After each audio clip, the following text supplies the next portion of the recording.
woote woon ngir dimanche ñu dem fi nga xam ne moom mooy cité kër góor gi dindi li nga xam ne moom mooy blocus bi fa nekkee gouverneur bi daal di interdire li nga xam ne rek moom mooy mbir moomule waaye itam at bi nga xam ne war na am le 23 donc lan ngay wax ci loolu. Bon, lu ma ci wax mooy vous savez on est sur le terrain politique. On est sur le terrain politique. suñu bëggee jël say droit ak say yelleef salfaañe ko il va falloir que tu luttes. Ñun on appelle à une lutte, à des marches pacifiques pour dire ni que am nañu ay droit yoo xam ni ñi ñu koy tere tout le temps saa yoo bëggee wax ñun la doog fi waxee saa yoo bëggee attirer l'attention parce que lan la ñu wut ci marché ñun xeexuñu tojuñu yàquñu en tout cas suñu wootee ay marche defuñu lu ñuy wax mooy écoutez yéen ñii ñu dénk réew mi ni ngeen ko yoree baaxul et on cherche cette attention là pour que nit ki ne ah ñii de am na la ñuy wax normalement sax ci marché yi ñoom dañu waroon a ñëw taxaw fu ñu egsee ñu ne jox leen ñu seen mémorandum ñu déposer ko ñoom ñu jàngat ko répondre mais loolu on est très loin de ça c'est-à-dire ils ne donnent même pas la possibilité de nous dire lii moo tax ñu ñëw fii au lieu tout le temps de dire doog fi marché peut-être qu'il aurait mieux fallu que yow wala ñu la supérieur wala ñooñu nga xam ne ñoo yor kaaraange ak ki ñëw taxaw nañu mais ñii lan mooy seen problème suñ leen ne ah ñun suñu problème lii la ñu xool nan la ñuy waxee ñun nan la ñuy régler problème yi au lieu ñu naan doog fi waxee xam nga John Fitzgerald Kennedy dafa ne si je me rappelle bien dafa ne à force d'étouffer les manifestations pacifiques on rend inévitable les révolutions violentes je pense noonu la ko waxee bàyyil nit ñi ñuy wax pacifiquement ci gàtt ci wolof bu leer mooy bàyyil nit ñi ñuy kii mais soo leen bañee soo tëjee seen gémmiñ ba mënuñu wax de façon pacifique kii tu rends inévitable des révolutions il n'a pas parlé de manifestations de révolutions violentes te ci yooyu rek li ñu war a kii donc moi j'appelle les gens à venir laisser les gens manifester normalement manifester donc yéen lan ngeen décider par rapport ak pour le moment la conférence des leaders waxagul dara xam nga ñun de on regarde on apprécie mais ñun xam nga pourquoi loolu c'est parce que problème bu njëkk a am mooy la loi dit ñun manifestation dafa nekk ci statut ou déclaration on n'est pas en train de demander foofu le gros problème bi nekk ñun duñ laaj ñu autorisation les manifestations ne sont pas soumises à non c'est pas ñun c'est loolu la loi bi wax elles ne sont pas soumises à une autorisation maa ngi lay dama bëggoon nga non wax ma loolu dama lay yëgal pour que yow nga jël les dispositions qu'il faut pour encadrer ko pour bu bañ a gêner personne léegi nag tu peux avoir des motifs mais nag ku gis nen ngi à chaque fois su fekkee ni da nga bëgg a def dara ñu ne doo ko fi defee mais su yàggee tamit nga fépp loolu moo fi am donc lii il est même à 90% évident que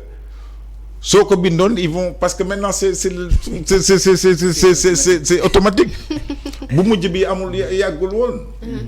non semaine bi mu interdiction bëri na d'ailleurs il a interdit am na benn date ba xaw ma ban date ba jusqu'à une date il a tout interdit ak gi tout ci léegi moo des ñu ne léegi sax finalement sax kenn dootul waxati ci rajo yi ak nañ noppi donc loolu c'est un peu dommage on en rigole mais comme je dis par rapport à ce que dit Kennedy à force d'étouffer les manifestations pacifiques on rend inévitable les révolutions violentes et loolu il faut que nit ñi bàyyi ci xel nit ñi bàyyi leen ñuy mën a wax seen ay problèmes ñuy mën a manifester seen ay naqar sinon rek dinañu fépp surtout dinañ fi pour Sagna looy wax ci. alors interdiction bi. fu mu terminer noonu dafa am semaine bu ñu génne du la semaine du 10 ba jamono ji. marche ñuy interdit bëri na lool. parce que boo xoolee FRAPP déposé woon nañu interdit leen. coalition xawma mouvement ëllëg Sénégal defe na moom ñoom la woon bëggoon def manifestation place de la nation interdire woon nañ ko. demande de manifestation de. F24 interdire woon nañ ko. lii tamit la demande de Walfadjri pour def marche au niveau de place de l'indépendance ba palais de la République nga xamante ni kii moo ko déclaré woon Cheikh Niass Issa Niass lui-même nekk à l'heure actuelle PDG du groupe Walfadjri moom tamit dañu ko interdire les motifs sont les mêmes les risques de trouble à l'ordre public, entrave à la circulation des personnes et des biens. Alors il y a 3 manifestations qui sont interdites. Manifestation bu 23 juin tamit à la place de la nation tamit interdire nañ ko voilà par le mouvement des forces vives de la nation tamit def nañu déclaration ñu interdire leen. Deuxième demande d'annulation moom mooy demande de Walfadjri. Troisième bi moom moo di la demande de la coalition Yewwi Askan Wi ñoom tamit déposé nañu ñu interdire leen pour le 25 juin à 15h ñoom dañoo bëggoon a quitter comment ça s'appelle pont Saint-Lazare ba cité Kër Gorgui ñëw ñëpp manifestation yooyu yëpp interdire nañu leen. Alors gis nga bu ñu génnee le du 1er 2 et 3 juin. Jusqu'ici amul benn manifestation boo xamante ni si ma mémoire est bonne boo xamante ni autorisé nañ ko xëy na prévention mais à chaque fois le motif mooy risque de trouble à l'ordre public infiltration risque d'infiltration à la manifestation ak entrave à la libre circulation des personnes et des biens. Bu fekkee ne gouvernement ñoom te gis nga du ñu fiy def nii le constat sera toujours le même. saa bu ñu interdire manifestation si benn bërëb boo fa demee. boo moytuwulee policiers à force de l'ordre li ñu fay teg ñooy ëpp askan wi yoon si zone boobu noonu. day jël toutes les dispositions nécessaires pour mun a contrecarrer ñoo xamante ni ñoom ñoo bëgg a manifester côte à côte. Souvent c'est vrai que ces derniers temps bu ñu interdire ay manifestation ñoo xamante ñoom ñoo déclaré. du ñu def force yi doo gis manifestation doo gis benn problème. waaye ba sinon sax bu ñu ay jamono bu ñu interdire benn manifestation journée boobu day nekk benn ngoonement bu tàng ki Dakar. parce que nit ñi dañuy dàkkante fii nit ñi dañuy toj fii loolu yëpp day nekk loo xamante ne te saa bu ñu autoriser manifestation constat yu ñuy def sur le terrain. saa bu ñu autoriser manifestation da nga gis ne ñoo xamante ñoom ñooy les organisateurs ñu yor ay sachet gis nga da ngay sànni benn bouteille rek nga gis kenn mu ñëw for ko pour dem dugal ko loo xamante ni moom mooy les corbeilles. Alors maintenant nag manifestation yëpp interdire nañu leen ndax ñoom comme ay terrain politique la ñu nekk. ñoom tamit xamoon nañu ne bu ñu def annonce dañu leen daal di interdire parce que jamono ji ku ne force damay def manifestation de la place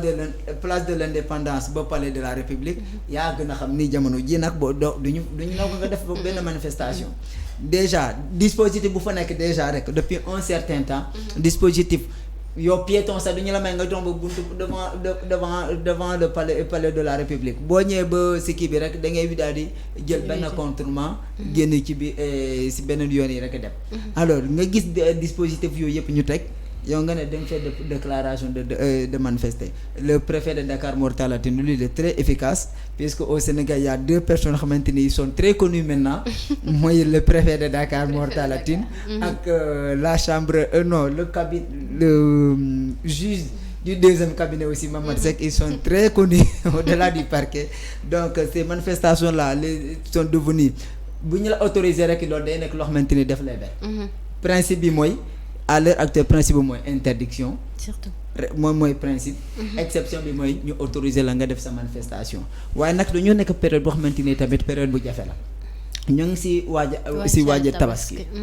tabaski boobu noonu la situation est tendue nit ñi boo xoolee Dakar daanaka ay jamono ay yenn année yu weesu li nga daan gis ay fu ñuy indi ay xar mais boo gisee si jamono ji ne boo defee le tour nga gis ni vraiment nag Dakar jamono ji est déficitaire donte notre premier ministre nee na ab xar am na si yenn localité à 60 000 francs bon c'est pas peut-être moom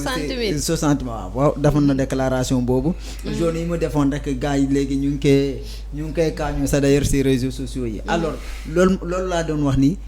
période bi la période est très mal placée. Il faut que suñu politique yi tamit à un certain moment ñu am benn regard sur la situation de la société. daaw jamono ji la ñu nekkoon dans les mêmes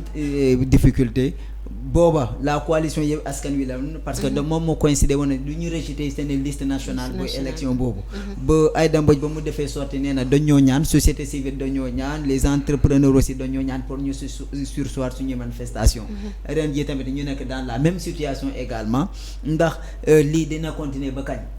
Est-ce que Sénégalais dinañ mën a am avec à ce niveau de tension ba léegi la tension est vive jusqu'au 25 bu dinañ xam daal jusqu'au 25 dina daal di le président bu waxee dina indi dina wax loo xamante ni mën na indi benn stabilité définitivement au pays mais tous ces hommes politiques aussi boo gisee tension bi pour que boo demee question bi mën na en même temps nekk question relancée sur suñu invité parce que ñoom ba léegi tout le monde parle de la troisième candidature donc le président ba léegi ni waxagul moom dina def candidature am dina maintenir sa troisième candidature mais ay jéego yi xamante ni teg na ko loolu moo tax ñëpp am arrière pensée que kii fu mu taxawee nii mën na am troisième mën na demander troisième candidature. Ouverture du dialogue le 31 moom moo taxaw ne il faut mettre ça sur la table bu fekkee ne bëggoo leen ma def troisième candidature ngeen koy ñaan si njëkk ndax ñoom politique yi dinañ ko ñaan si njëkk après bon peut-être moom mën na si ñëwaat tamit buy jël kàddu deuxième élément aussi si dialogue bi bu fonctionner moom waxoon na ni c'est le dialogue politique boo xamante ni moom moo gën a intéressé nit ñi maintenant tey à la une des journaux lan lañ fa gis Khalifa Sall ak Karim Wade réhabilité nañu leen si dialogue mais ba léegi nag la décision revient toujours au président de la République parce que bu fekkente ne moom nee na le 25 lay wax donte man ba léegi ñaawlu naa son silence par rapport à la perte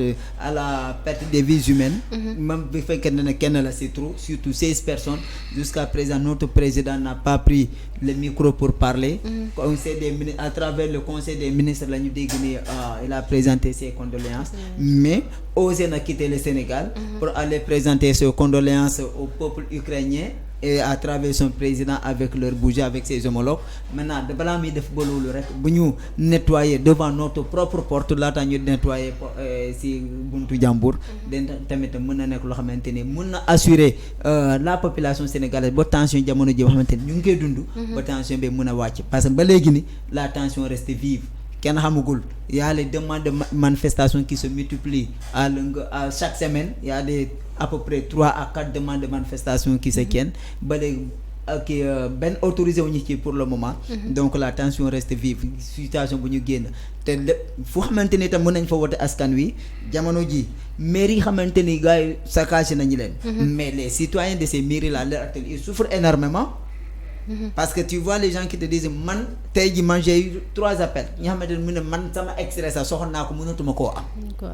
te ginnaaw ces manifestations maintenant les conséquences sont là les dégâts ñu ngi koy constater partout sur le territoire national surtout question ban nga posé à Pape Sow alors question bi mooy ñoom ba léegi le président waxul ni dina poser 3e candidature donc teg na ay jéego mais est-ce que yéen les gens politiques aussi war